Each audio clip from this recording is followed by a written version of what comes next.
Baik, bismillahirrahmanirrahim. Halo semuanya, assalamualaikum warahmatullahi wabarakatuh. Di sini saya Muhammad Hafiz Arafi akan sedikit memaparkan tentang aksi nyata topik 5 dalam mata kuliah literasi dalam lintas mata pelajaran. Untuk pertanyaan yang pertama yaitu, pemahaman baru apa yang Anda dapat setelah mempelajari konsep reflektivitas? Pemahaman baru yang saya dapatkan setelah mempelajari konsep reflektivitas adalah kegiatan refleksi terhadap pengalaman dan aktivitas belajar literasi penting dan perlu dilakukan secara berkala, karena dengan sering melakukan refleksi maka kita akan mengetahui kelemahan dan kekuatan kita, terlebih dalam proses pembelajaran ataupun proses literasi.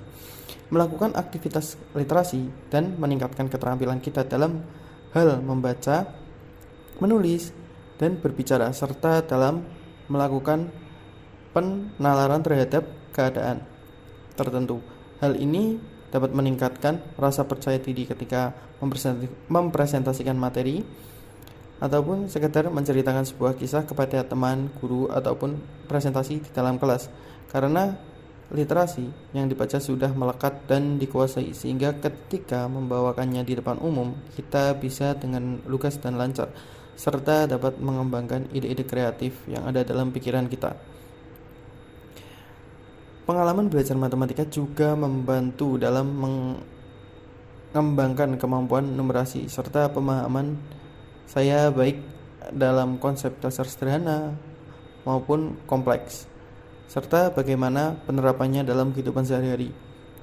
Ketika melakukan refleksi, saya menyadari bahwa saya perlu memperbaiki hal-hal seperti manajemen waktu, memaksimalkan teknologi dan perkembangan AI, dan perlu mengembangkan kemampuan berpikir kritis, serta analisis terhadap informasi atau pengetahuan baru yang didapatkan dengan lebih mendalam, terlebih dalam matematika. Adanya konsep-konsep yang cukup kompleks dan perlu waktu pemahaman, serta sumber belajar, yang tentunya tidak hanya berasal dari buku saja. Dengan melakukan refleksi, kita dapat merenungkan hasil proses wawasan baru yang didapat, setelah keterampilan kita akan meningkat, baik itu dalam membaca, menulis, maupun mengembangkan kemampuan literasi matematika, serta kita juga akan mengetahui kelemahan yang masih ada dan terus berproses untuk menjadi lebih baik. Untuk pertanyaan kedua yaitu, setelah membuat naratif literasi, apakah Anda benar-benar yakin bahwa literasi sangat berpengaruh dan bermanfaat dalam kehidupan Anda? Ya, saya sangat yakin bahwa literasi memiliki pengaruh dan manfaat yang besar bagi kehidupan saya, terlebih dalam membaca, menulis, berkomunikasi, dan mengemukakan gagasan di depan umum, ataupun mengenai pemikiran yang muncul setelah melakukan kegiatan literasi. Lalu untuk yang ketiga yaitu, sebagai seorang calon guru, hal apa yang paling ingin Anda lakukan untuk berkontribusi dalam membudayakan literasi di lingkungan sekolah? Baik, ada beberapa hal yang ingin saya lakukan, yaitu yang pertama, saya ingin membudayakan literasi, karena menurut saya literasi adalah sesuatu yang sifatnya krusial dan perlu dikuasai oleh peserta didik. Dalam hal ini, langkah pertama yang ingin saya lakukan adalah memberikan pengetahuan saya terkait literasi dan mengajak peserta didik untuk mulai berliterasi, dimulai dari hal yang paling mereka sukai atau bacaan yang paling mereka sukai, lalu mengajak mereka untuk mencoba membagikan hal tersebut, sehingga mereka memiliki rekan atau teman yang memiliki kesukaan yang sama. Dan melalui literasi, hal yang menyenangkan dapat kita jumpai karena kita menemukan rekan yang memiliki hobi yang sama. Saya juga akan berusaha mendorong dan secara aktif serta interaktif mengkomunikasikan terkait pentingnya kegiatan literasi dalam kehidupan. Lalu yang kedua yaitu membuat sebuah ruang untuk menampung peserta didik yang menyukai dan ingin memulai atau mencoba untuk berliterasi, dimulai dari kelas yang nantinya akan saya ampu terlebih dahulu, kemudian dilanjutkan dengan memberdayakannya ke semua warga sekolah. Di sini saya akan membuat sebuah tim yang mungkin kita diawali dulu dari kelas di mana peserta didik yang memiliki keinginan untuk berliterasi akan dikumpulkan menjadi satu, biarkan mereka melakukan literasi, baru kemudian mencoba untuk menyebarluaskannya. Lalu yang ketiga yaitu selain itu saya ingin melibatkan peserta didik dalam diskusi dan kolaborasi sehingga mereka bisa saling bertukar pemikiran dan saling belajar satu dengan yang lain.